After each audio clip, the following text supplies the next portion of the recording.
Hello and welcome to another episode of the Fully Charged Plus podcast. This series for the next few months is brought to you by the very wonderful people at My Energy, who are wonderful supporters of this podcast. They've been sponsoring this podcast for quite some time, and we are hugely grateful to them. And what is exciting about it is that My Energy are a British startup. They've only been going a few years. They have grown dramatically in that time. They make amazing products specifically designed for the energy transition. That's what they're doing. Products that help you manage the energy in your house without you doing anything, without you having to think about it. It's got to be frictionless. It can't be for nerdy people like me to rush around, as we discuss in this very podcast, like checking how much energy you're using and have you got battery storage and all that. No, forget all that. You want to be able to have it in, plug it in, switch it on, forget it. Don't want to have to deal with it. And that is what My Energy do beautifully, really, really wonderful. But what I was going to add to that is, what's exciting is they will be at Fully Charged Live in San Diego on the 10th and 11th of September 2022, very soon, which is really exciting that they're going to be there, because I think they're launching their stuff at our show, so it's going to be brilliant. It's really, really, really worth it if you're in the California-ish area. I know America's quite big. It's a bit bigger than the shires of England. I accept that. I've been there quite a few times. But if you can get down to San Diego in September, for a start, it's lovely in San Diego in September. Everybody raves about how lovely San Diego is in September. Come along and see us. It would be really lovely to see you there. There's a lot of people coming, a lot of amazing cars coming, and My Energy are coming. So what do My Energy do? Well, they make the Zappy and the Eddy. And those are the two products that I use that are in use all the time, every day at my house.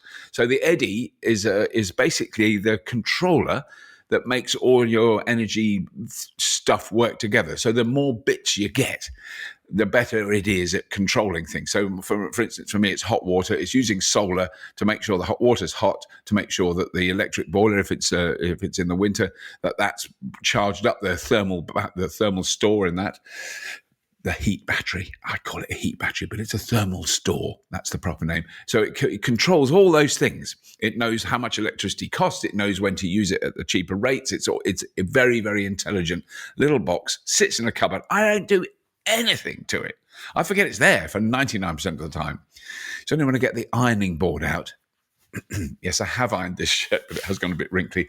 That's the time I know that it's there. So it's just in the background.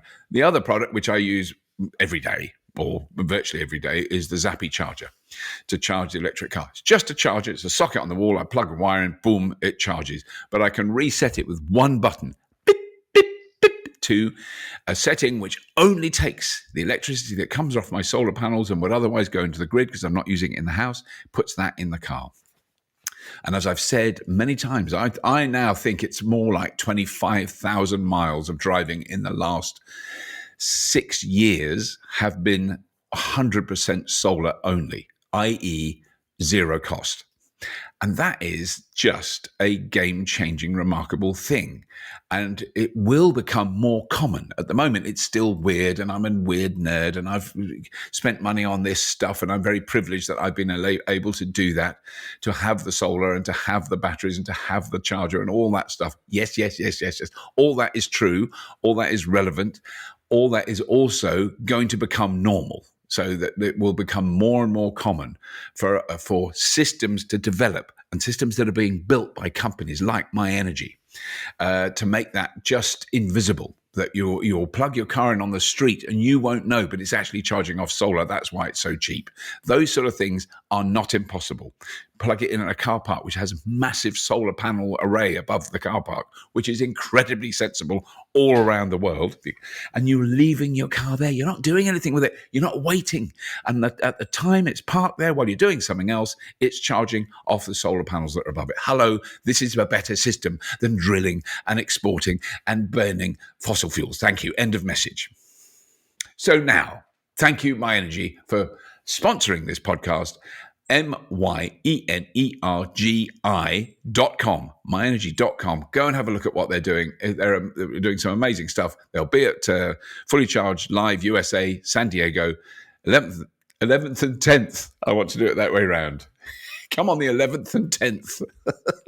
You've got to be a time traveler to do that. You do the Sunday first, and then you come back in time and you do the Saturday. On the 10th and 11th of September this year. Really exciting. We're very much looking forward to it. Keep hearing about more and more cars that are going to be there that are amazing. But this week's podcast is with someone who's become a real stalwart friend of the Fully Charged show. He's been on the podcast before. This is an extraordinary conversation we're having today because things are always changing in this world. So anyone that watches this show will know what a national grid is. It's the backbone infrastructure that distributes electricity. And today's guest, Graeme Cooper, is the head of future markets at the National Grid. He's looking at what's going to be happening, and he can also see what has happened and how much it's changed. He's got a real handle on what's changing in the National Grid and how we're adapting to deal with a wider distributed variable input electricity generating matrix. There we go. I wanted to make it sound really clever. How we generate electricity and use it. And it's changed so much. In my lifetime, it's been an absolute transformation. It will be a much bigger transformation in the coming 10 to 20 years. So that's what we're talking about. It's amazing. Here's Graeme. Welcome him to the Fully Charged Plus podcast.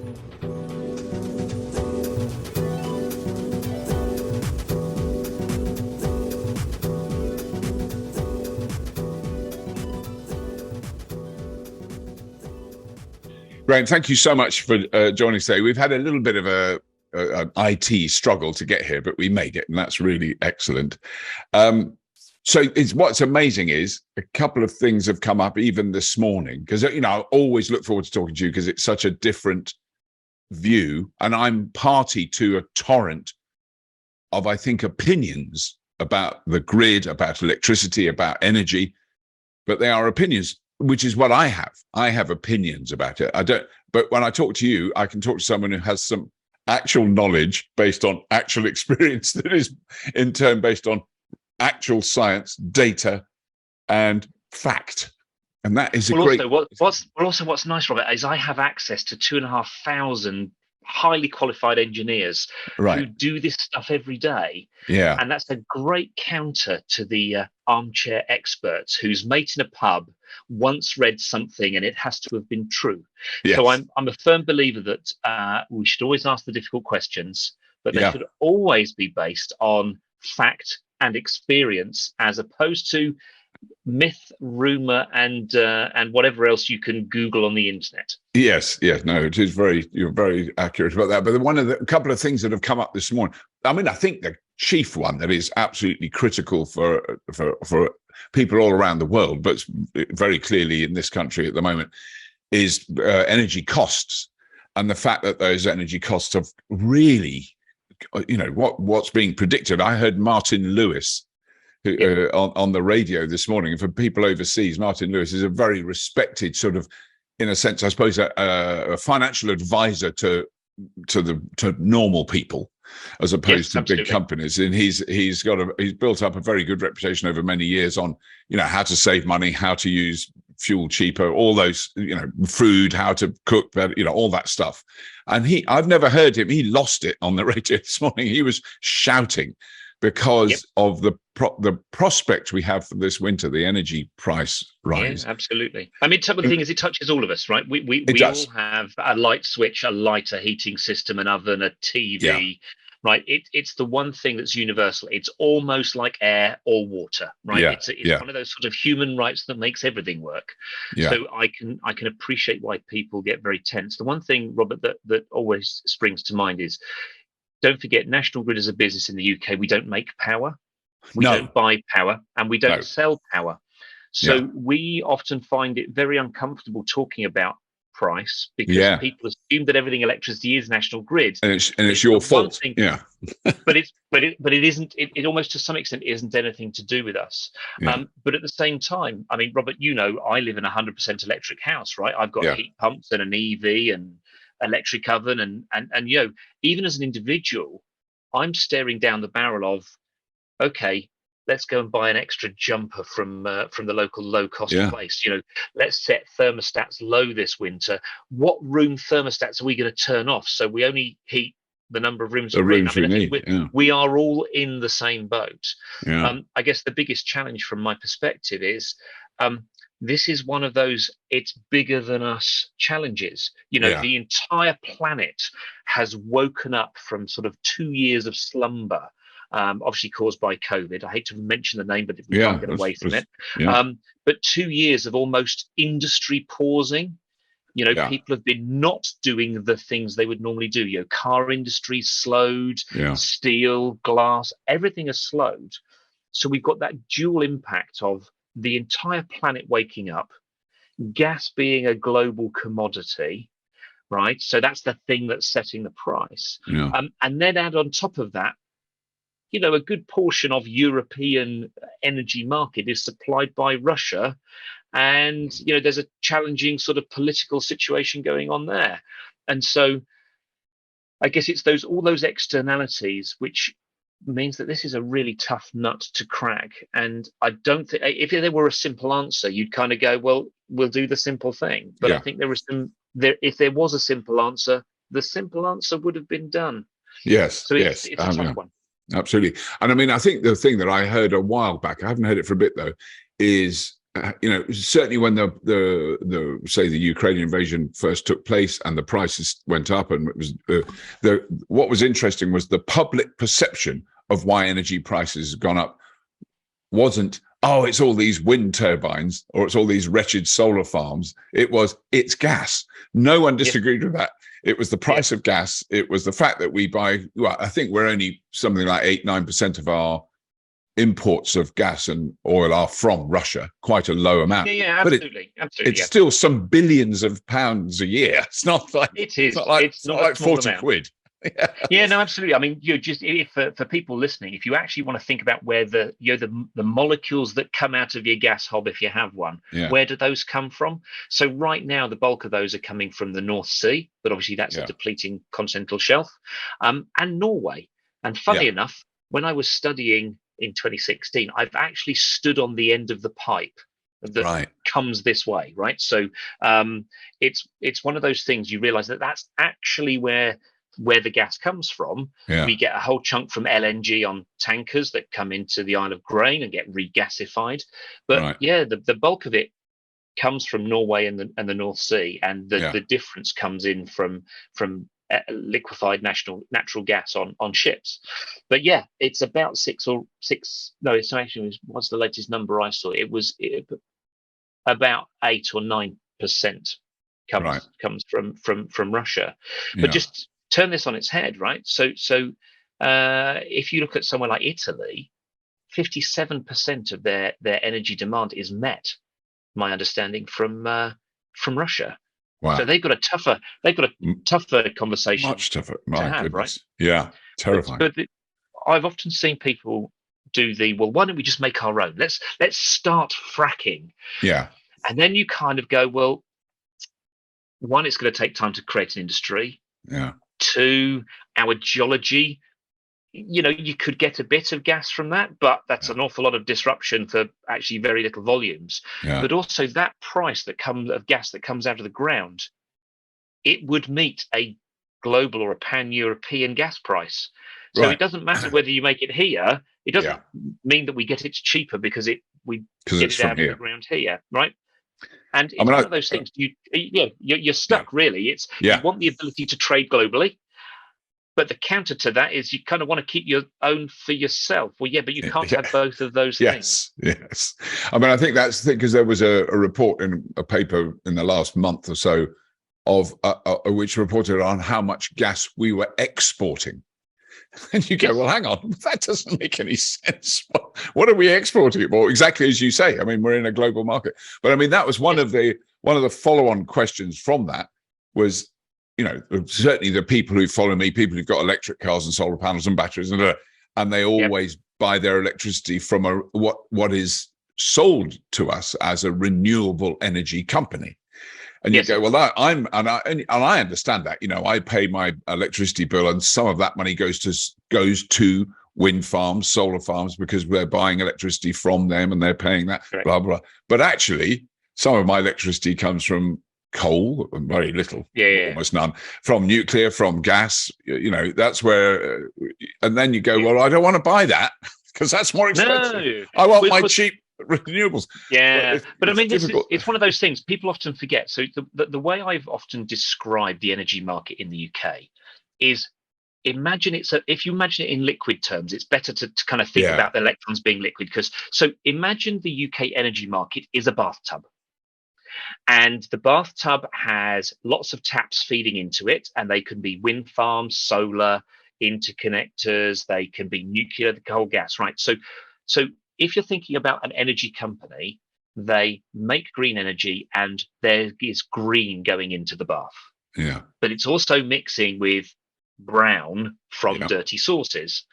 Now, it all flows out through the drain and eventually gets to your home. So the electrons in your home are brown, right? Yeah. Which is why the National Grid When to Plug In app tells you how dirty the grid is, and you can use it at cleaner and greener times. But basically what happens is, as you consume energy, your meter tells the market that you've consumed some energy. Yeah. That gets worked out in accounting terms back to match the green energy that came in. So you may be buying green energy, and the amount of green made is consumed. Right. But what actually comes out of the socket is brown. Yeah. And the challenge here is, because it is a bathtub that has to be kept at the same level. Yes. So the control room doesn't want it to overfill and doesn't want it to run dry. It has to balance that supply and demand all the time. You realize that they call it the marginal plant, right? It's the bit that meets the last little bit of demand, a bit like an auction, right? Yeah. People pay what they're prepared to pay at an auction. It's that last little bit of demand sets the market price. Right. And of course, gas is that fast responding, right? Yeah. Relatively cheap in the grand scheme of things prior to the current challenge. Yeah. Is the bit that meets that last bit of demand. So it's the bit that meets and sets the market price. Yeah. And that's part of the challenge. It's the world we've been in, that was a pretty reasonable metric to set a market price, right? Yeah. But we're in a world now where we're realizing that geopolitics and energy politics means it's a bit more volatile. Yeah. But then that then leads me on to the reason why you've seen in the British energy security strategy. So our response as a country to Ukraine and the energy impact was the government's British energy security strategy.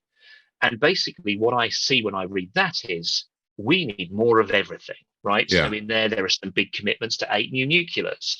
There are big commitments to 50 gigawatts of offshore wind. There's commitments to large-scale onshore solar. So if you think about it, that tells me a couple of things. You realize that is setting us up to be effectively energy independent. Yeah. Probably a net exporter. If you think about the UK, we're a great country for financial services and call centers. We don't build as much as the industrial superpower we were. Yeah. But the one thing we do have is lots of coast, because we're an island. Yeah. The UK is the windiest place off the coast of Europe, and the sea is the windiest place in the UK. So actually, with a really great abundant resource.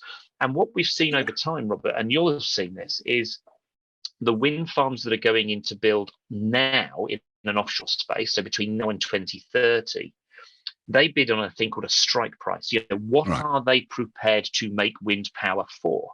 Those strike prices are, frighteningly low. I've been in the wind industry for a few years before I joined National Grid. And when somebody said to me, would offshore wind ever go below £150 a megawatt hour? Right, so 15p a kilowatt hour in home terms. And experts at the time were like, no, cost of expensive foundations and big cables to no, it'll never get below £150 a megawatt hour. We've seen strike prices at around £40 a megawatt hour. Wow. That is huge news. Yeah. So when people kind of jump to the, sometimes a lot of your listeners are very well informed, right? So they know that renewables actually drives down price. Yeah. But we need to have a richer conversation that having much more of the volume of energy met by a sector that's delivering power, by a sector that's delivering power at that sort of cost is significant. And the way the CFD, the contracts for difference, work is effectively it's a subsidy if price falls, right? So government tops it up. Right. But if the price of energy goes above and they make more, they pay back. So actually, it has a real nice dampening effect on the volatility on the energy. coast. Right. That is really. I mean, I think that's the thing that I've become so aware of in the last kind of 12 years, which I grew up with experiencing, my entire life, was that we were so susceptible, and our entire world, not just this country, but was so susceptible to that, in a sense, instability of the prices of fossil fuels. And it's often very, very, very cheap. It has been an incredibly cheap form of incredibly abundant power for 150 years, but when it isn't, the impact is catastrophic and really, really challenging, isn't it? I mean, if you think about it, as a country, we've really dined out on those carbon-based resources, right? Yeah. Would the UK be in the position it is as a global powerhouse today, and been at the front edge of the Industrial Revolution, if it hadn't been for abundant coal in the early years? Yeah. And then abundant offshore oil and gas from the North Sea in the middle to later years, right? Yeah. But the cold reality is we know that the carbon-based fuels are doing tremendous harm to the planet, but they're also theoretically a dwindling resource, right? So the two things together mean there's almost no coal generation in the UK anymore. We will see some this winter to help abate the cost of gas. Yeah. But we need to think about that long-term piece. But the challenge that we've got is people feel that short-term pain. This winter is going to be uncomfortable, right? Yeah. For many, it will be very comfortable for some. But don't forget, building large-scale offshore wind is the thing that takes years, right? Yes. So you have to have one eye to the long game, which is this will get better. Right. But that doesn't necessarily make you feel better about the short term. No, when you're cold, cold in February 2023, that's a hard thing to appreciate. Yeah, I mean, absolutely, and we don't want people choosing between heating and eating, right? So the Martin Lewis's piece is, if you are in that set of dire straits, talk to your energy bill. Talk to your energy provider. Talk to your local authority, right? There is help available. But people are often reluctant to flag that they need help, right? Yes. And don't forget, with a new prime minister coming up, that's probably going to be job number one, which is how do we get through this winter? Yeah. But what we can see is, and I think people often forget, between now and 2050, the UK will consume each year twice what it does now, right? Because more things are becoming electrified, the economy is growing. But to do that, we need roughly 4 times the amount of clean power than we have today, right? Right. And conversely, that means we need roughly twice the grid capacity than we have today. Now, that's not twice as many wires. Right. That's thicker wires, bigger substations. Yeah. And so what we realize is that multiple things are happening. So we've got the clean transport, clean heating debate and that transition, heat pumps and EVs. And again, it's not as binary as it's all heat pumps and all EVs, right? There's a mixture here, depending on technology and use case. It's not a cliff edge. This is a transition, so it's something that is ongoing. But that has an impact to everyone. And one of the things that I think is one of those sort of, difficult pieces to get is to have access to that cheaper, long-term clean energy. You need wires to get it into the market. Yeah. So there's two sides of the same coin. You need to spend more on the wires. but the net benefit is you access lots more cheap, clean power that depresses the price. Yeah. So often, I've seen people sort of level the challenge, which is, well, if we build more wires, this will appear on my energy bill. Yes, a little bit. I mean, we're a very, very small part of the energy bill. But the net position is the energy that you're paying for, the kilowatt hours, by the nature of connecting those big renewable power generations, means that you might spend a little bit, but you get a lot of discount back because you're accessing that cleaner, cheaper power. Yeah. Of course, you into the debate that some people will say, well, you're going to put a power line in my view. Right. Yeah. Okay. That's okay. That is, energy networks don't get up in the morning to ruin someone's view. But of course, the cheapest way to move power from somewhere to somewhere else is on wires, on poles, or on towers. And we've often seen the debate move to well, why don't you just bury the things underground? I have asked that. This is possible, but broadly, rough rule of thumb, it's about 10 times more expensive. Wow. And people go, well, that's fine, just bury it. No. That cost appears on your energy bill. Yeah. Okay, right. So are we going back to talking about some more overhead lines? Or are you just going to do burying it? There's a really interesting trade-off. There is never a perfect answer to everything, and everything is trying to find the least worst. Yeah. But we need to have that rich discussion, which is, if we want to help abate climate change, and we want clean air, and we want to move to electrify more things, then we need more power. If we have more power generated from clean sources, we do need more wires to get it there. So we are all participants in this journey, but what we see is the debate becomes very binary. Somebody says, I don't want to see a pylon. Okay, so what's the alternative? Some people say, well, I don't want to have an electric car. Okay, but how are you going to get around in the future? I don't want to get rid of my oil boiler. Okay, but how do you think we're going to heat in the future? We need to have a richer debate, which is why I'm always inspired by your podcast and the Fully Charged live show, because you're driving that richer debate, and it's not as binary as it's one way or the highway. Yeah, everybody will be on this journey in a different way, right? Some people will say, well, I can't heat my home with a heat pump. That's fine, right? Some people say they can't have an electric car. That's fine too. We are all on this journey, but everybody's journey is unique. But if we all make little changes, it's amazing the huge impact that has. Yeah. And I mean, a critical thing, which you made me think about when you were talking about the bathtub and the gas and all that stuff. And I'm not sure if you said it. I'm trying to remember who said it, but someone said to me, it's not the first megawatt hour generating. That's easy. It's the last megawatt hour. That's the tough one. We can make millions of megawatt hours. It's a drop of a hat. We're churning them out now, and it's not a very windy day, but all the wind turbines out at sea will be turning. They'll be producing. But what about that last megawatt hour that we really need? That's the difficult one. And I think that is the... I mean, this is why I'm... this is why I'm always in awe of.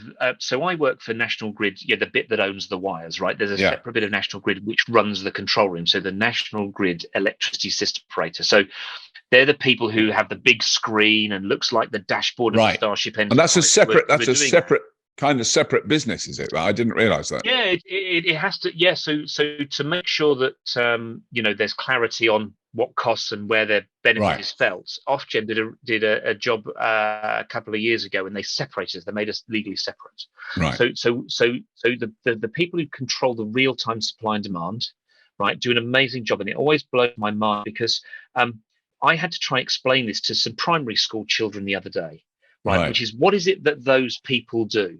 Because electricity is pretty much instantaneous, right? You make it, you move it, you ship it, you buy it, you sell it, you use it almost instantaneously, right? So I had to try and explain this to primary school children. I said, okay, so imagine you wanted an omelette. You need to have some hens. They need to hatch an egg. You need to catch the egg, box it, grade it, ship it, put it in a supermarket, go buy it, bring it home, put it in the fridge, get it out of the fridge, heat a frying pan, crack an egg, fry the egg, then you have your lunch. And all of that happens instantaneously, right? Yes, it's a good call. So if you think about the way that, and you realize all of those handoffs, the energy industry is sort of the same in the fact that we are making it, shipping it, it comes through your meter and you're using it instantaneously.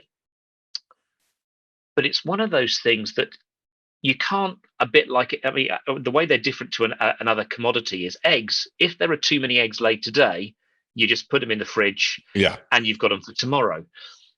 Electricity is a little bit different. Yes, battery storage will help a little bit, right? Pumped storage in dams will help a little bit. Moving power across interconnectors to other countries will all help a little bit, but it's almost instantaneous. And so that last bit of power is so important because a wind farm can sell a lump of power into the energy market.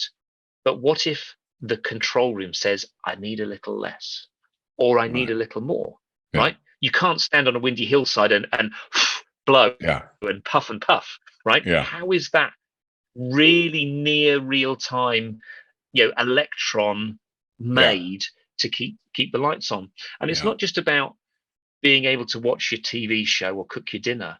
It's about keeping the grid stable, right?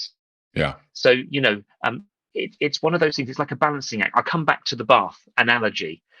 What the control room is doing is the bath is half full, and that's 50 hertz. Our frequency, the energy system in the UK is 50 hertz. So imagine what they do is they draw a line on the bath at the full level.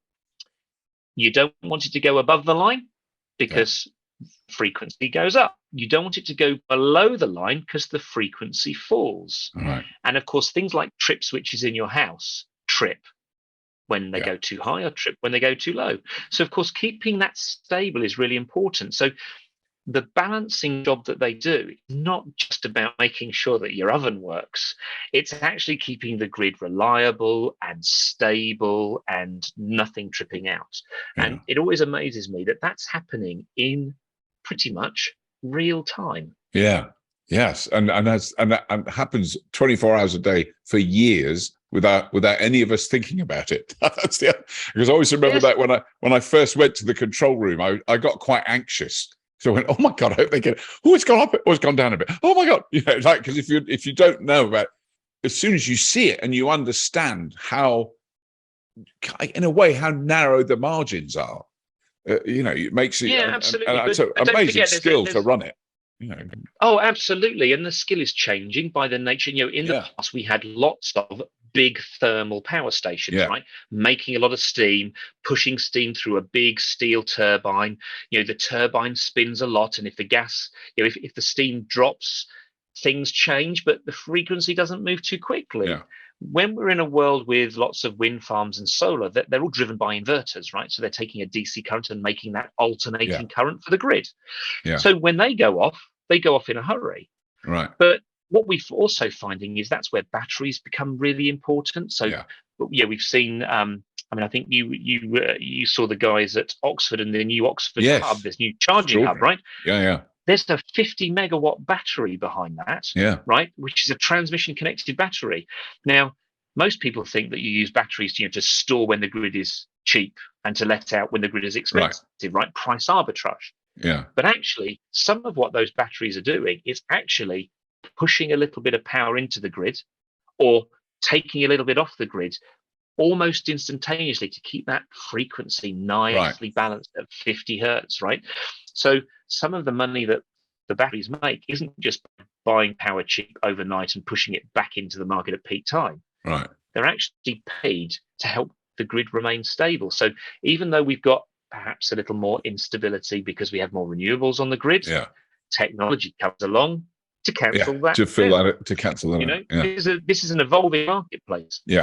And I mean, it was extraordinary to see that because I think if I'd said to people that aren't interested in what I'm interested in, but I'd say normal people. But if I said I'm going to go and see this really big battery in Oxford, they would assume, and as I did, it was a lithium-ion batteries like you get in a car or a phone or anything, which it is. There is a big chunk of that, but there's also I'd not seen anything on that scale. The flow batteries that are next door. Oh, yes. Is there really clever? Then, yeah, because I mean I know enough about, as a friend of mine who is a big he's a big supporter of a flow battery company in Australia that make much smaller ones. They're generally used for remote cell phone towers. So, they power cell phone towers. But that, when you understand a bit about the technology of a flow battery, what it loves is to be completely empty and then completely full and then completely empty. And you can't, there's no number of cycles. The more cycles it is, the better it operates, the happier it is. That's what it needs. Yes. And it wants to drain to nothing, whereas lithium ion, you have to protect it and all that stuff. Yeah. Very interesting. Lithium-ion batteries love to be at float, that sort of 50%. But of course, that's really good for grid stability. Yes. If you're half full, you can absorb a bit, top up, take power off the grid to help balance. Yeah. But you can also push some back on. Yeah. But of course, then that leads me to I guess the thing for me is the energy system's entirely changing, right? One of the things that we were talking about here is obviously flexibility. So we've got more variable generation. I mean, it always surprises me, when we talk about wind farms on social media and somebody goes, "What happens when the wind doesn't blow?" And I'm thinking, really, this is new information, right? We need more of everything. Sorry, I've just got to say that because whenever I get told that, I go, "You're right. All those engineers and scientists that have been working on this issue for the last 25 years never considered for a moment what will happen when it's not windy or it's not sunny. It's never occurred to them." But of course, Robert, that's why in UK there is no one magic bullet for powering a country, right? You can't just say we're going to have one technology. Nuclear is clean in its use, but it's generally either on or off. It doesn't really do flexibility very, very much. I mean, some I'm sure would be shouting at a podcast now, going, "Well, it does a bit." Well, okay, fine, a little bit. The wind blows when the wind blows, and the sun shines when the sun shines. So what you need is a mosaic of generation technologies, and you play them off against each other to get the best overall landscape. Yeah. But what you realize is flexibility becomes actually really quite important. Flexibility of consumption, because we've had for your lifetime and mine, the way we make power turns up and down to meet what we do as humans, right? So we wake up in the morning, we have to ramp up power as a country because we all want our toast and our tea in the morning and a shower, and then it drops off again mid of the morning because we're all busy beavering away at work, and it peaks in the evening. So the power system, the making power, has to turn up and turn down. And it's done that since we've had electricity. Yeah. The neat thing now, and of course you're a participant in this, is consumption can now turn up and down. You can use more or use less. Now, the neat thing for me, as we go towards heat pumps and EVs, you can do more of that. But the interesting change in dynamic for me is you get lots of flexibility because of consumption. So now you can turn up and down power, and we can now turn up and down consumption, or that's where we're headed. But what it really means, and I guess you're a real proponent of this, is it takes you from a place where energy's been done to you. You get a bill at the end of the month that you don't really understand, and you don't really see where you waste it, but you just have to write a check or transfer money. Yeah. To democratizing energy. So because I know you do solar, so you generate your own, and you do battery storage, so you can store it, and you're doing all those things. So you've democratized energy. You're now actually a participant in the energy market. And what if there are more of you? And there are, and it's growing. But then I had leveled at me the other day, which was well, that's all very well, right? This demand side management and this democratized energy and participation. But I'm not a geek, right? They'll say, well, I'm not going to run outside in my pajamas and press the start button on charging my car. Or I'm not going to run down and switch on my washing machine at 3 a.m. Yeah. That democratization of energy doesn't need to be a really geeky thing. I mean, I'm not, if I'm honest, Robert, I'm not quite as geeky as you. The smartest thing I do is I just have a smart charger, right? So my charger, I don't run out and set a timer. My smart charger looks for a signal by my energy company on when does energy get cheaper. And my charger looks for a signal from National Grid, which says, well, how dirty is the grid now? Right. all I say to my charger is, I only want the car charged when the grid is clean and cheap, right? Now, I set that smart charger up 18 months, 2 years ago, and it's still doing it. Does it. I've outsourced that democratization. Yeah. So one of the things I think when, early adopters such as yourself, when we talk about this, it's a bit new and exciting and a bit edgy, and is it for everyone? Well, no, it's probably not for everyone. But at some point, this will be normalized, right? Yeah. And it'll happen. You'll set an app. It'll say, well done, you did a great job. You avoided this cost. You avoided this dirty power. And so even if you're not geeky, you will be able to participate through sort of smart apps. Yeah. And I explained this to somebody the other day. I'm old enough to remember. Do you remember when the likes of Ryanair and EasyJet came into being? Yeah. And they said, you can fly anywhere for £20. And we were like, marvelous. But when you look into it, you can fly and it's 3 a.m. and it's not quite where you wanted to. It wasn't that. Right. So if you wanted to go to a capital city on a Saturday morning, the flight was 400 quid. And you say, well, hang on. Yeah. So we now understand as consumers that things can be more or less expensive depending on how popular they are. Yeah. Yeah. Do you really think energy is any different? No, yes, exactly. Yeah. Yeah. And so I think sometimes people think that the transition is really complicated, and there is some complexity. But if you know that strawberries are expensive in the winter because they're out of season, but they're cheaper in the summer when they're abundant, you understand that things change value over time. Yeah. Flights change value over time. Yeah. Energy's no different. So we've managed through cheap flights and picking our diet depending on the time of year. Why wouldn't we do the same with energy? So I'm really interested to see how does this become normal? I love a point where somebody says, at the moment I meet people and they go, oh, brilliant, I've bought an electric car. And you go, well done on the transition. Yeah. I'm excited about the point where somebody says, I've bought a blue car. And you just assume that it'll be electric, right? We will have normalized electric cars. In the same way, Robert, we've normalized LED light bulbs. Yes, completely. Yeah. I mean, that single thing, because it was actually an electrician who was here fixing something in our I can't remember what it was, but he said, have you seen what LEDs have done? Because he said, I've just spent he'd spent some years of his career stripping out old bulbs and putting in LEDs. Old halogens and whatever. And we've got them here. We've only got LEDs in this house now. And I forget.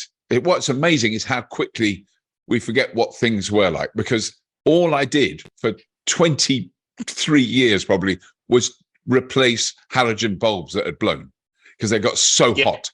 And we have quite, because we live in effectively a prefab wooden house from 1947. The distance between the floor upstairs and the ceiling downstairs is very narrow. It's basically, it was lifted off the back of an old diesel truck and stuck up there. So there was no gap. There was very hard to keep things cool. We've had LED bulbs now probably 5 years. I don't even know. I wouldn't know how to replace them. I don't even look at them. Yep. None of them have gone. Not one has gone. They just work. And they use I can tell because I've got all that metering, a fraction of the electricity. I used to freak out with the kids. Turn the lights out. The lights are always on all over the house. I don't care. You can have every light on. I say to my missus now, put all the lights on. Makes no difference. Can't even register it. Yeah. I mean, this is the thing for me is if we look at the transition we're on now, there are people saying, oh, well, I can't have an electric car because I do 700 miles without stopping. Or I can't do heat pumps because, well, I like gas boiler. Those debates are being had. But if you and I think back about whatever it was, 15 years, do you remember the banning incandescent bulbs? And people are like, over my dead body. And, I'm going to stockpile incandescent bulbs. And I think the thing came right to me is, if you think about it now, when you go into your local DIY store, you don't say, hello, operative, can I please have a climate-friendly, super intelligent, eco-LED light bulb? You go, where are the bayonet fittings, or is it a screw fitting? Right? But the amazing thing for me is when we look at the impact of LEDs on the energy system, roughly, because we now you can only really buy LEDs now. It's taken roughly 10% out of peak demand every night. Wow. And so when people get despondent around the challenge of climate change, and they go, "Oh, it's such a big global thing. What can I do?" There's nothing I can do. If everybody does a little, actually quite a lot happens, right? Well, I mean, 10% of our energy consumption in the UK is gigawatts, isn't it? It's not like that peak. It's that peak demand. It's that lighting up time, and of course, it's more in the winter and less in the summer. The nights are longer.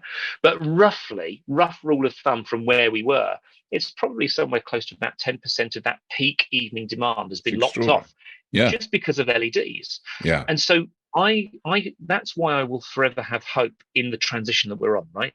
So when people say, well, you can't heat your home with a heat pump, I'm 11 years in, I'm still warm and dry.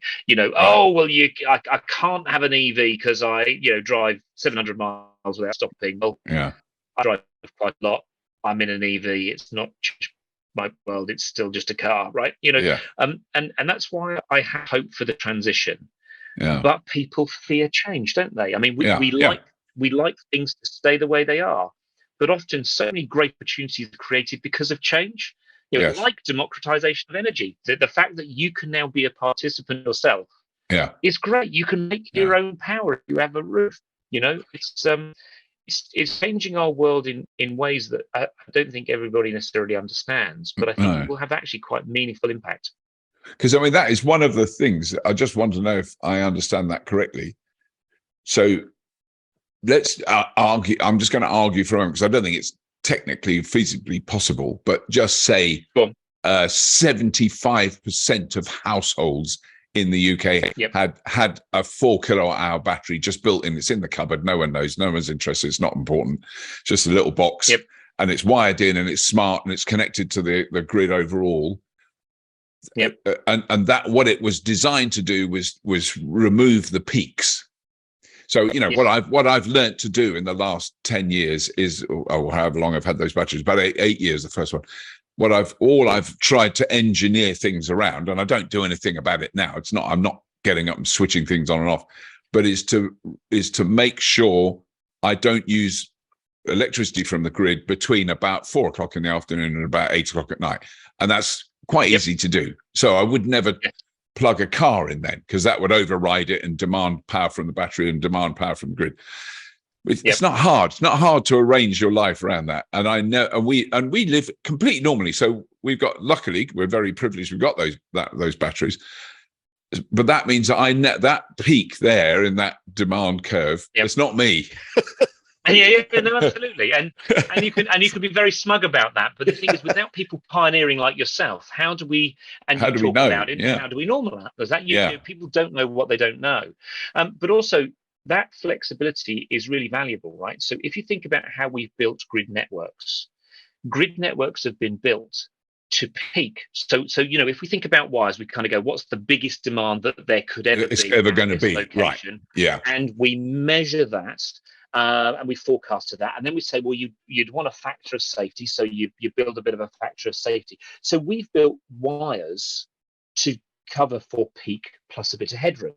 Right.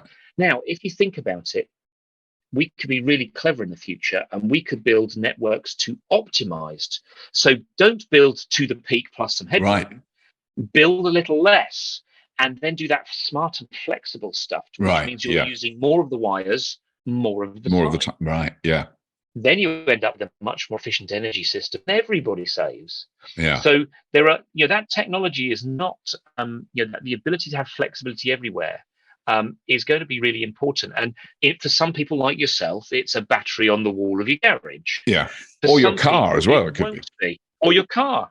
Or it might be that if you don't have a car and you can't do it in your home, it may be just in a box at the end of your street next to a substation on the distribution system. Yes. Or, like in the example of Oxford, it could be a very, very substantial battery plugged into the transmission system. The one thing is flexibility everywhere is going to be really quite important. and we start to see that flexibility coming forward.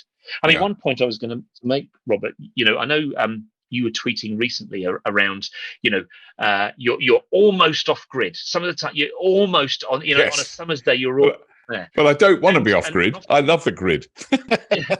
Well, no, but it's a really important debate to be had.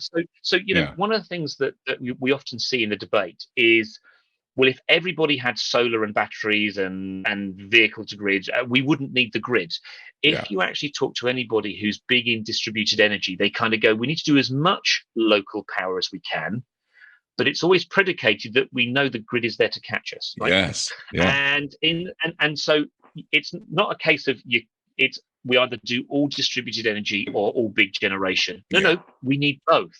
Yeah. Because one of the things that I come back to is there's a thing around sort of energy density. Somebody said, well, look, there's a solar panel on my car, and you go, well, that may give you a mile on a sunny day, right?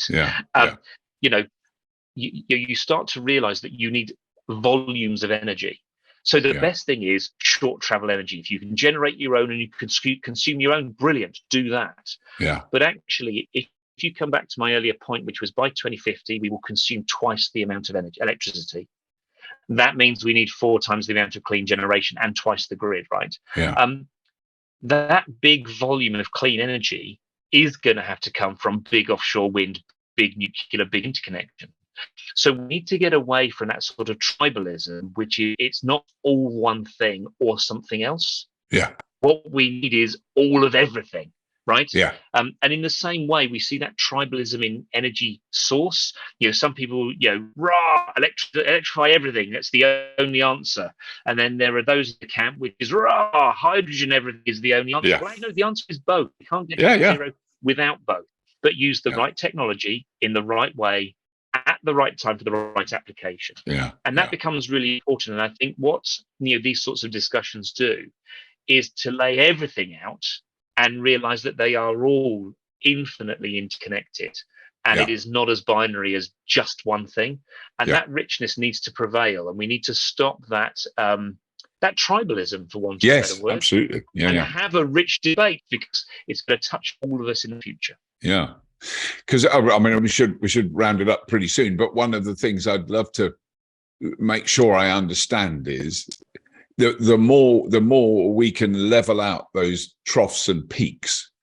And this is from a conversation I had many years ago it was before I met you, but with someone at the National Grid. But it's that bit at the top of that peak that we have at the moment that is in effect the most expensive and dirty electricity we consume. And at the bottom it's the cheapest. And so the more we can have a less extreme mountain of demand then.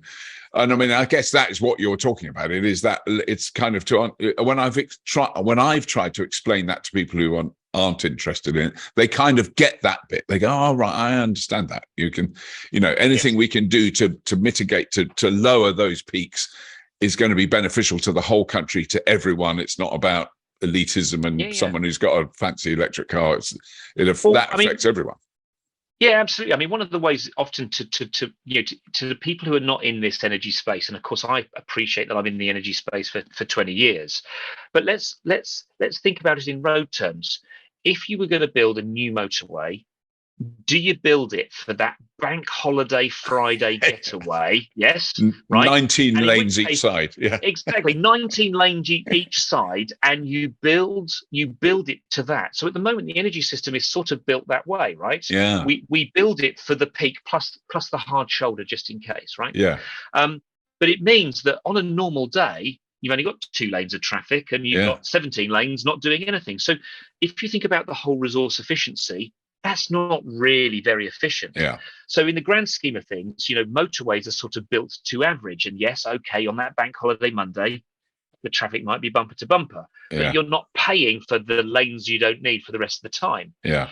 So, that's why for me, if you think about the energy system in the same way, we need to cut off the peaks and put it in the troughs. We need to smooth those peaks and troughs, because then what you get is really optimized grid or optimized road, if we're using that analogy, where the traffic just flows, right?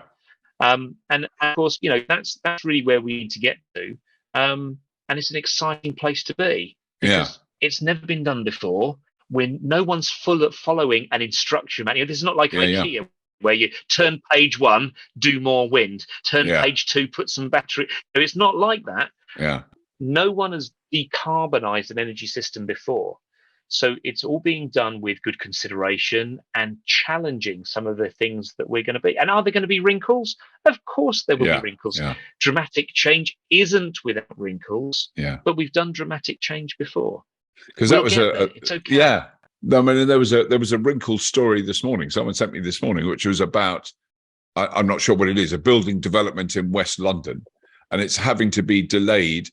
Not for building material shortages, not for planning permission. It's because they can't get the power that they need to that particular site because wherever it is, that it's, you're in the middle of London. It's in central London, so West London somewhere. I can understand that. I remember there was a roadworks in an area I know well in London, and they talked to me, the guys that were doing it, because it clearly wasn't gas pipes. It was huge. Wires. It was a wire that I didn't think that looked like a massive tunnel, and it was actually a wire. It was one of the main conduits through London, and they were wrapping paper and tar around it. I seem to remember, or something. It was the weirdest thing. Jointing. Yeah, that's what they were. I mean, National Grid is a business. I mean, we've finished a project in the last 18 months called the London Power Tunnels.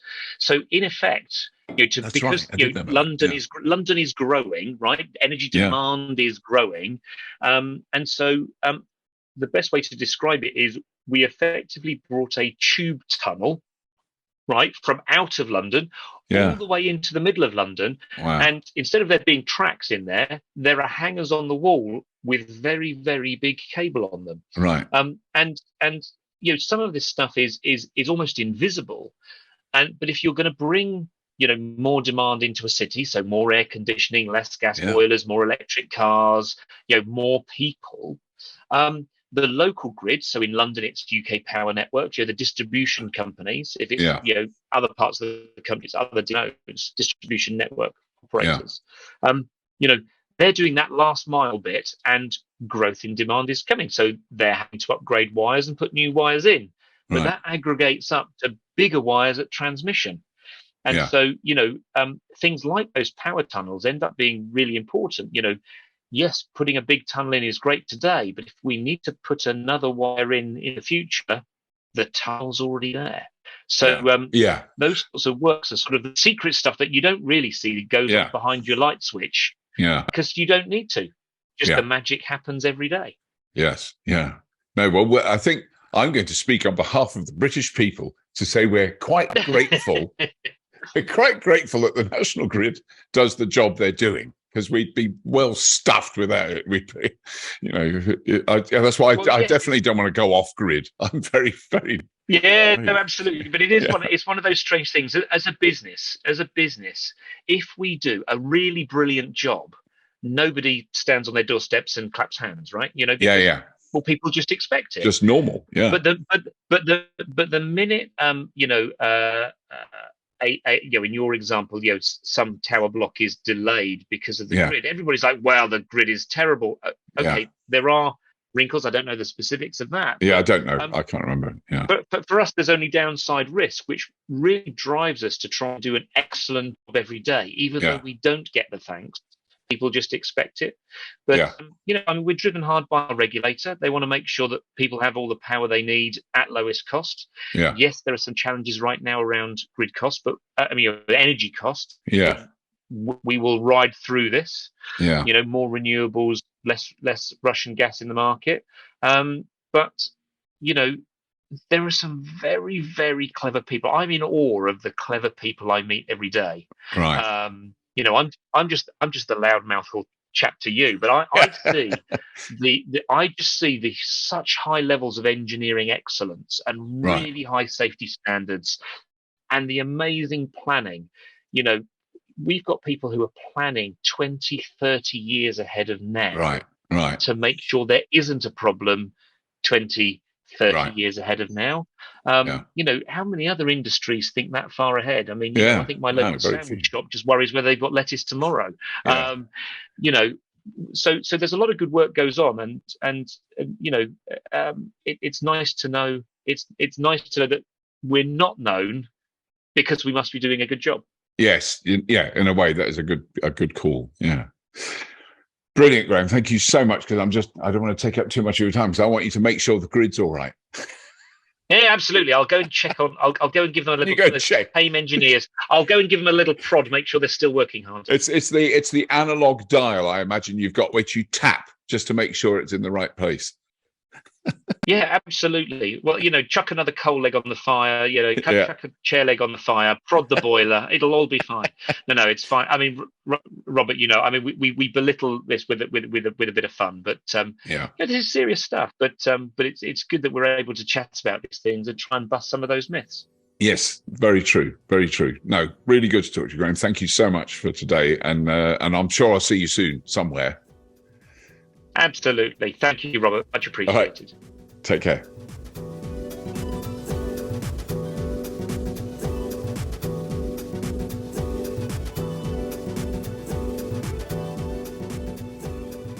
Well, I really hope you enjoyed that. I got a lot out of that. It was fantastic to talk to Graeme. He's always brilliant. Sometimes I get anxious before a guest appears on the show, because I've got to remember all my questions and have to know what's going on and have to read up about it. I don't bother with Graeme because he's brilliant. I just love having a really good conversation with him. A lot of other areas we could have covered. Wish we could have talked for another 2 hours. But I think people might have said, that's a little bit of a long podcast, Bob.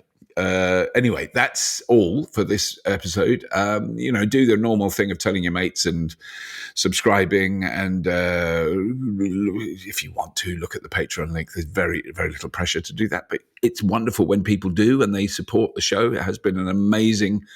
That's what's made this show last as long as it has. 12 and a half years. There's amazing stuff coming up. Brilliant guests coming up on the podcast.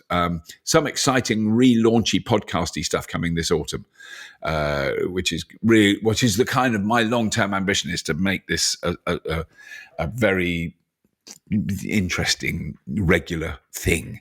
Probably a little bit more structured than it has been. But I quite like the wibbly-wobbly structure that we work with now. Anyway, I'll shut up. But there's a lot more to come. Do have a look at the Fully Charged show on the YouTubes.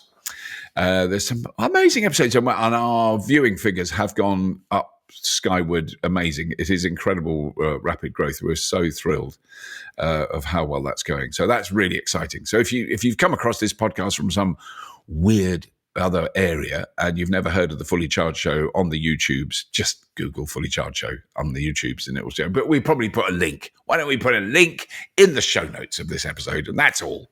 If you have been, thank you for listening.